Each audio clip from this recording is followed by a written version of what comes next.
तो बच्चों, इस वीडियो के अंदर हम करेंगे क्लास 10th के चैप्टर नंबर 7 कोऑर्डिनेट ज्योमेट्री की एक्सरसाइज 7.2 का क्वेश्चन नंबर 5।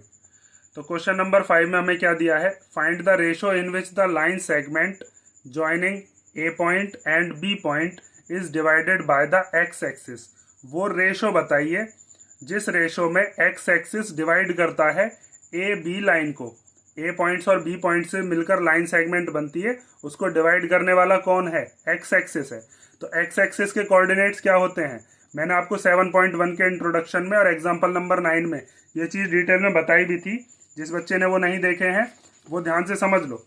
एक्स एक्सिस के जो कोऑर्डिनेट्स होते हैं वो हमेशा किस फॉर्म में होते हैं? X comma zero. मतलब एक्स एक्सिस पर जितने भी पॉइंट होते हैं उनमें वाई की वैल्यू कितनी होती है? जीरो। इस लाइन के ऊपर, ये जो एक्स एक्सिस है इसके ऊपर कोई भी पॉइंट अगर आप मानते हो तो उसके कोऑर्डिनेट्स कितने होंगे? जीरो। और वाई एक्सिस पर कितने होते हैं? Zero comma y. Y axis पर एक्स की वैल्यू जीरो होती है और एक्स एक्सिस पर वाई की वैल्यू जीरो होती है। और हमारे पास जो एग्जांपल 9 था वो वाई एक्सिस वाला दिया था, ये वाला क्वेश्चन एक्स एक्सिस वाला दे दिया। बिल्कुल सेम ही क्वेश्चन है।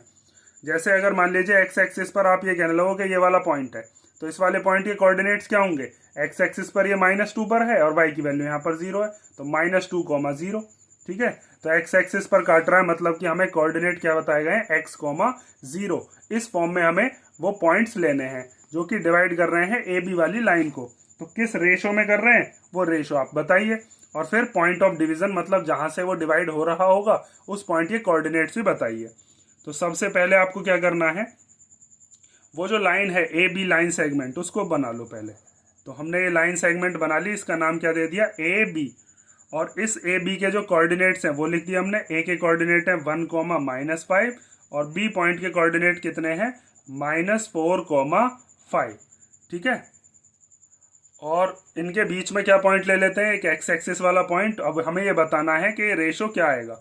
जैसे पॉइंट मान लेते हैं हम क्या? P point. और इसके जो कोऑर्डिनेट्स हैं उनकी फॉर्म क्या होती है? एक्स एक्सिस की फॉर्म होती है एक्स कोमा जीरो। और हमें रेशो बताना है, मतलब एम रेशो एन हमें फाइंड आउट करके लेके आना है। और जब हमारे पास रेशो आ जाएगा फिर हम एक्स की वैल्यू निकाल देंगे तो हमें पॉइंट ऑफ डिवीजन पता चल जाएगा। यही जो पी पॉइंट है यही पॉइंट ऑफ डिवीजन है।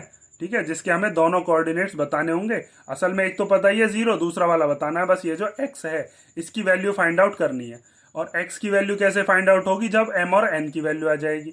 तो उसके लिए आप क्या लगाओगे? इसके अंदर सेक्शन फॉर्मूला लगाएंगे हम। और वाई वाला कोऑर्डिनेट हमें पता है जीरो, उसके हम इक्वल में रख देंगे, वहां से हमारे पास वैल्यू आ जाएगी। तो पहले तो आपने जो जो चीज मानी है उनको लिखोगे। हम लिखते हैं कि हमने रेशो माना है, let the ratio B M ratio N. और the coordinates of point P which divides AB in the ratio M ratio N आर। उसके क्या कोऑर्डिनेट्स हैं? उसके कोऑर्डिनेट्स हैं x comma zero. The coordinates of point P, मतलब उस point के कोऑर्डिनेट जो ए बी को एम रेशो एन में डिवाइड करता है, उसके कोऑर्डिनेट क्या है? X comma zero. तो अब आपको क्या निकालना है? पी पॉइंट के जो कोऑर्डिनेट्स हैं उसकी वैल्यूज को रख दो सेक्शन फॉर्मूला में, और वहां से जो वाई वाला कोऑर्डिनेट है उसको कंपेयर करके एम रेशो एन की वैल्यू आ जाएगी। तो यहां पर आप लिखोगे आप कोऑर्डिनेट्स ऑफ पी, और उसके लिए फॉर्मूला क्या होता है हमारा? वो होता है mx2 प्लस nx1 अपॉन में m प्लस n। और ऐसे ही इधर my2 प्लस ny1 और अपॉन में m प्लस n। और p पॉइंट के कोऑर्डिनेट्स हमें क्या दे रखे हैं? x coma zero. तो उनकी वैल्यू हम यहाँ पर रख देते हैं x कोमा जीरो। अब यहाँ पर इसको मान लेंगे x1, इसको y1, इसको ले लेंगे x2, इसको ले लेंगे y2। m और n को ऐसे ही रहने देंगे और x2 और x1 की वैल्यू को पुट कर देंगे। m की जगह पर ऐसे रख दिया, x1 की जगह पर कितना रखेंगे? सॉरी, x2 की जगह पर कितना रखेंगे? -4। प्लस n को ऐसे छोड़ दिया, x1 की जगह पर कितना रख देंगे? 1। और अपॉन में कितना है? m plus n। ऐसे इधर m की वैल्यू ऐसी छोड़ दो, y2 की जगह पर कितना रख दो? 5। फिर n को ऐसे छोड़ दो, y1 की जगह पर कितना रख दो? -5। और अपॉन में है m प्लस n। एक स्टेप और सॉल्व करते हैं इसकी अभी आगे, जिसमें हम इसकी सिंपलेस्ट फॉर्म लिख सकते हैं। p के कोऑर्डिनेट्स x कोमा जीरो, ये भी p के कोऑर्डिनेट्स हैं, असल में ये जो पहला वाला होता है ये हमें x की वैल्यू बताता है, जो सेकंड वाला होता है वो y की वैल्यू बताता है। तो हम क्या लिख सकते हैं यहाँ से, 4 की मल्टीप्लीकेशन जब m में करेंगे तो ये कितना हो जाएगा, माइनस का 4m, क्योंकि माइनस भी है इसके पास। जब n की 1 में करेंगे तो n ही आ जाता है, और अपॉन में कितना है, m प्लस n। ऐसी 5 की जब m में करेंगे तो 5m, और ये प्लस माइनस कितना हो जाएगा, माइनस 5n, और अपॉन में m प्लस n। अब यहाँ पर आप कौन से वाले को कंपेयर करोगे, असल में तो हमें दोनों ही कंपेयर करने हैं, लेकिन पहले हमें m और n की वैल्यू तो पता चले। तो हमें यहाँ पर y वाला कोऑर्डिनेट जो है वो दे रखा है 0, तो हम y वाले कोऑर्डिनेट को कंपेयर करके 0 के साथ हम वहां से m और n की वैल्यू निकालते हैं, फिर x वाले के साथ कंपेयर करेंगे, m और n की वैल्यू यहाँ पर पुट कर देंगे, तो हमारे पास जो x वाला कोऑर्डिनेट है वो भी आ जाएगा। तो पहले अब आपको क्या करना है, पहले कंपेयर करते हैं y वाला कोऑर्डिनेट। तो यहाँ पर आप लिखोगे अब बाय कंपेयरिंग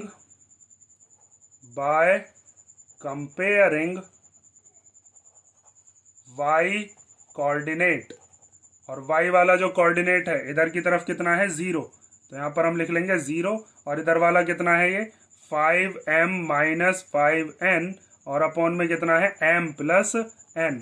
ये m प्लस n 0 के मल्टीप्लीकेशन में जाएगा तो ये 0 ही हो जाएगा, लिख कर दिखाई देते हैं, लेकिन फिर भी 5m माइनस 5n 0 के मल्टीप्लाई में आया 0, भाई 0 की m में करो n में 0 ही हो जाना है। इधर क्या बचा, 5m माइनस 5n, इस 5m को इधर भेज दो, ये प्लस का इधर, इधर आकर कैसा हो जाएगा, माइनस का 5m, इधर क्या बचा, माइनस का 5n। ये जो माइनस है इसका साइन है, इसका साइन तो इसके आगे होता है यहाँ प्लस। अब इस माइनस से क्या कट गया, माइनस कट गया, इधर 5m के अपॉन में ये वाला जो n है इसको लिया है, यहाँ पर क्या बचा, बस 5। अब आगे देखिए, m अपॉन n को इधर ही छोड़ दो, इधर ये जो 5 है इस 5 को ऐसे लिख लो, ये जो 5 इधर m के मल्टीप्लाई में इधर आ जाएगा इसके डिवाइड में, तो 5 से 5 कैंसिल हो सकता है 1 बार, तो हम लिख सकते हैं कि m रेशो n कितना है, 1 रेशो 1। तो पहले तो हमसे रेशो ही पूछा था, क्वेश्चन में क्या पूछा था पहले, फाइंड द रेशो, तो रेशो तो हमने बता दिया। उसके बाद इसने कहा था also find the coordinates of the point of division, मतलब ये जो P पॉइंट के कोऑर्डिनेट्स हैं इनको भी फाइंड आउट करके लेकर आइए। तो x की वैल्यू हमें निकालनी पड़ेगी। तो अब आप किसको कंपेयर करोगे, अब हम कंपेयर करेंगे y वाला जो कोऑर्डिनेट है उसको। तो अब आप यहाँ पर लिखोगे by comparing x coordinate, by comparing x coordinate. तो x वाला कोऑर्डिनेट हमारा इधर कितना है, इधर तो x ही है उसकी वैल्यू, यहाँ पर देखो x, तो यहाँ पर हम क्या लिख देंगे x, और इधर वाला क्या दे रखा है, माइनस 4m प्लस n, और अपॉन में कितना है m प्लस n। अब m और n की वैल्यू तो आपको पता है 1 रेशो 1, वो वैल्यू यहाँ पर पुट कर दो, तो माइनस 4m की जगह पर आ गया 1, इस वाले n की जगह पर भी 1, और अपॉन में 1 1 रख दोगे तो 1 और 1 कितना हो जाएगा, ये 2, तो ये हो गया माइनस 4 प्लस 1 अपॉन 2। तो माइनस प्लस क्या होता है, माइनस, तो ये हो गया माइनस का 3 अपॉन 2। एक्स की वैल्यू भी पता चल गई, तो आप यहाँ से क्या लिख सकते हो, पॉइंट ऑफ डिवीजन क्या है। तो पॉइंट ऑफ डिवीजन हमारा आया, कितना था हमारा, x, 0, और x की वैल्यू कितनी है, x की वैल्यू है माइनस का 3 अपॉन 2। तो यहाँ पर हम रख सकते हैं माइनस 3 अपॉन 2, 0, क्योंकि दूसरा वाला तो 0 ही है। तो ये हो गया आपका क्वेश्चन नंबर 5, और इसे कर लो। अगर इसमें कोई डाउट हो तो आप कमेंट करके पूछ लेना, और बाकी हम नेक्स्ट क्वेश्चन करते हैं नेक्स्ट वीडियो में। सिंपल सा क्वेश्चन था, ऐसा ही एग्जांपल 9 भी है, दोनों क्वेश्चन बिल्कुल सेम है, दोनों को एक बार देख लो, बस इसमें x एक्सिस है, उसमें y एक्सिस था, तो इसीलिए हमने वहां पर क्या माने होंगे, वहां पर हमने माने थे 0, y। ये चीज याद रखने की है इसमें। इसे कर लो, नेक्स्ट वीडियो में मिलते हैं, चलो।